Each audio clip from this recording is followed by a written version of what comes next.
قال رسول اللہ صلی اللہ علیہ وسلم تسحروا فإن فی السحور برکۃ۔ حضرت انس رضی اللہ تعالیٰ عنہ سے روایت ہے، فرماتے ہیں کہ رسول اللہ صلی اللہ علیہ وسلم نے ارشاد فرمایا کہ سحری کیا کرو، بے شک سحری کرنے میں برکت ہے۔ سحری اور افطاری اگرچہ انسان اپنے فائدے کے لیے کرتا ہے، پیٹ بھرنے کے لیے کرتا ہے، لیکن یہ دو اوقات ایسے ہیں کہ ان میں انسان اگر اس نیت سے کھائے کہ رسول اللہ صلی اللہ علیہ وسلم کی سنت ہے تو اس پر بھی اللہ تعالیٰ اجر عطا فرماتے ہیں۔ سحری کرنے میں ایک خاص قسم کی برکت ہوتی ہے۔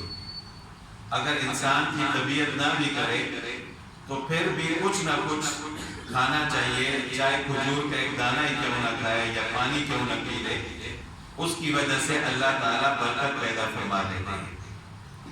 جس طرح افطاری کے وقت کھجور کھانا سنت ہے تو اسی طرح سحری کے وقت بھی کھجور کھانا سنت ہے۔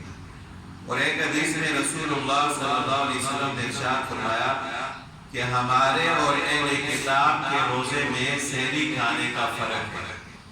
یعنی اہل کتاب یہود و نصارہ بھی روزہ رکھتے تھے اور شاید اب بھی رکھتے ہوں، مسلمان بھی روزہ رکھتے ہیں، تو مسلمانوں اور اہل کتاب کے روزے میں سحری کھانے کا فرق ہے کہ ان کے روزے میں سحری نہیں، وہ سحری نہیں کھاتے، جبکہ مسلمانوں کے لیے سحری کھانا بھی سنت ہے۔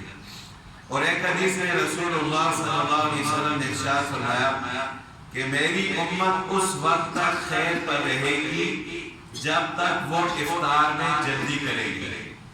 افطار میں جلدی کرنے کا مطلب یہ ہے کہ جب غروب آفتاب ہو جائے تو پھر بغیر کسی وجہ کے تاخیر نہیں کرنی چاہیے۔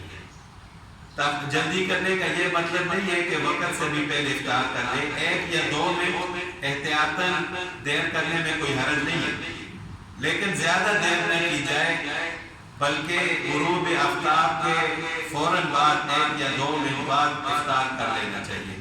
اور سحری کھانے میں تاخیر کرنا افضل ہے، سحری کھانے میں تاخیر کرنا افضل ہے، لیکن وہاں بھی تاخیر کا مطلب یہ نہیں ہے کہ وقت ہی گزر جائے۔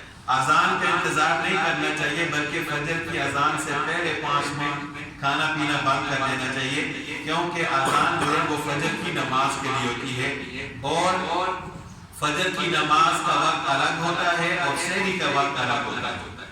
سحری کا جو وقت ہوتا ہے وہ فجر طلوع ہونے سے پہلے ہوتا ہے، اس وقت فجر کی اذان نہیں ہو سکتی، اور جو فجر کی اذان کا وقت ہوتا ہے اس وقت سحری کا وقت ختم ہو جاتا ہے۔ تو لہٰذا اذان کا انتظار نہیں کرنا چاہیے۔ آج کل تو اللہ تعالیٰ نے سہولت عطا فرمائی ہے، لوگوں کو کیلنڈر بنے ہوئے ہیں، ٹائم لکھے ہوئے ہیں، تو اذان سے 5 منٹ پہلے کھانا پینا بند کر لینا چاہیے، لیکن آخری وقت میں کھانا افضل ہے، اور اسی طرح افطاری میں جلدی کرنا افضل ہے۔ اللہ تعالیٰ کرنے کی